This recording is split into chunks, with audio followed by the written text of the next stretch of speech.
Hola, mi nombre es David Bascuñana Castellanos, estudio Filología Hispánica en la UV y hoy vamos a hablar del Comandante, una novela de Rosa Cano Gómez.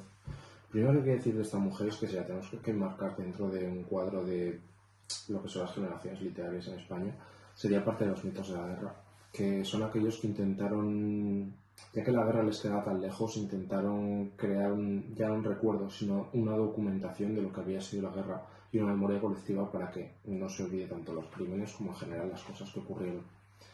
En 2004 decidió ponerse a escribir este libro y se apunta a un taller de escritura creativa con más mujeres que cuando ella fallece en 2012 se encargan de editar este libro y de hacer que salga, ya que no había sido acabado, pero se encargan de publicarlo.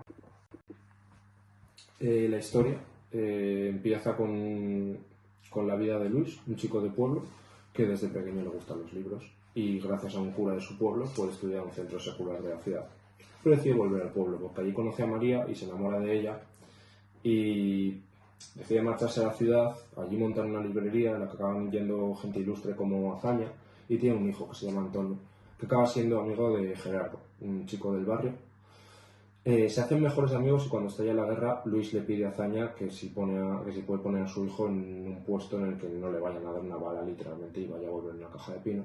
Y Azaña le dice que va a seguir una lista de aviadores entrenados por la Unión Soviética para ayudar a la República. Antonio se alista y viaja a Rusia. Allí es instruido y cuando vuelve combate por la República. Durante todo este transcurso se está desarrollando otra historia a su vez, que es la de Julián Arranz y Juan Arranz, su padre. Juan Arranz es uno de los militares responsables de la Sanjurjada en el 31, un golpe de estado, y es encarcelado. Pero antes de esto, Julián, que era su hijo y también había hecho carrera militar, era sargento, le dice que se ha enamorado de la criada, Mercedes, que era embarazado y que se van a ir a Madrid a vivir juntos. Y Juan no tiene otra cosa que hacer que reírse de su hijo.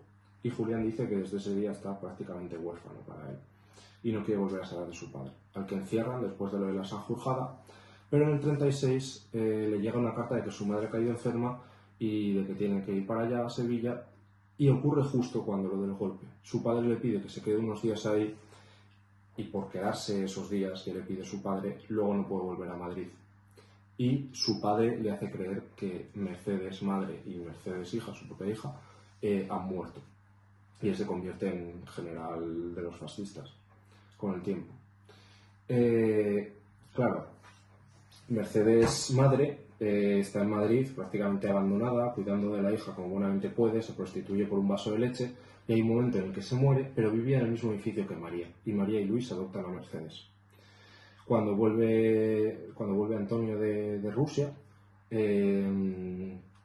Mercedes, aunque él le saca 13 años, Mercedes se enamora de él ya desde pequeña, porque trae chocolates, porque trae condecoraciones, porque le ve volar, etcétera, etcétera, etcétera, y acaban casándose. Pero después de la guerra, Antonio era encarcelado. Y en este tiempo, bueno, se casan después del encarcelamiento de Antonio, porque en este tiempo de encarcelamiento, Mercedes va a visitarlo a prisión a diario con María, y Luis le dice a Antonio que ha muerto de tuberculosis, pero realmente se lo ha llevado el régimen. Y el libro acaba contándonos cómo Antonio se reencuentra con viejos compañeros suyos españoles que habían ido a Rusia. Vale, nos habla también del contraste madrileño. El contraste ya no de Madrid y de España con el resto del mundo en ese momento, sino de Madrid con el momento, por ejemplo, en el que Antonio está en Murcia durante la guerra, en el 37, y dice que hay literalmente campos enteros llenos de hortalizas y frutas al alcance de la mano, dice literalmente, mientras que en Madrid están todos pasando hambre. Habla también, y esto ya de forma casi irónica, cuando Antonio vuelve de Rusia, trae chocolate suizo, que es el mejor del mundo, trae un montón de cosas de fuera, y esto ya de forma casi irónica, habla de cómo estaban untando los mendrugos de pan durísimos que habían conseguido entre las trincheras caviar, que es una de las comidas más caras del mundo. Se habla de las miserias de la guerra cuando, por ejemplo, hablan de cómo Mercedes se tiene que prostituir por un vaso de leche para su hija pequeña porque no tiene otra forma de alimentarla y va entre las trincheras buscando, esto lo dice de forma literal, a ver si a algún soldado le alcanza la bala antes de que se coma su plato de comida y puede alcanzar el plato de comida y llevárselo a su hija. Para acabar el vídeo, quiero hablar de un fragmento, ¿vale?, de la novela, quiero leeroslo, en el que se habla precisamente de esto, de cómo él no puede escapar de España y es apresado y tiene que ir a la cárcel y las condiciones son inhumanas. Así que leo. Alcalá de Henares, 1948. La cárcel de Alcalá de Henares tiene los muros blancos, blancos por fuera y salpicados de rojo por dentro. Rojo de sangre que se derrama en las llamadas de madrugada, cuando el sol no tiene tiempo de mostrarse. Hay visitas que duelen, reclamos secos de palabras, caras que se te muestran vestidas de verde y que te dicen, sal, que ya es la hora de que rindas cuentas.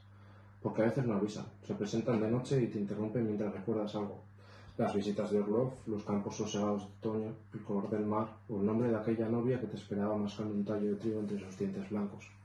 Después te conducen hasta una neblina que se te pega al cuerpo mientras sacan las armas, te colocan y te observan, y te colocan de nuevo porque buscan algo así como la perfección en lo que hacen. Les importa cómo vas a caerte, si de rodillas o de lado, pero no se dan cuenta de que al final habrá un charco de negra sangre reconcomida de moscas, unos calcetines agujereados, unos zapatos dispersos olvidados de sus dueños y unas caras mugrientas y amarillas de hambre, que no de muerte.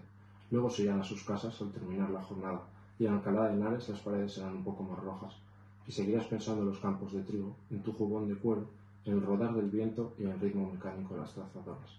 Y querrás olvidar las palabras que se quedaron a medias antes de los disparos, una y otra vez, mientras llega tu turno.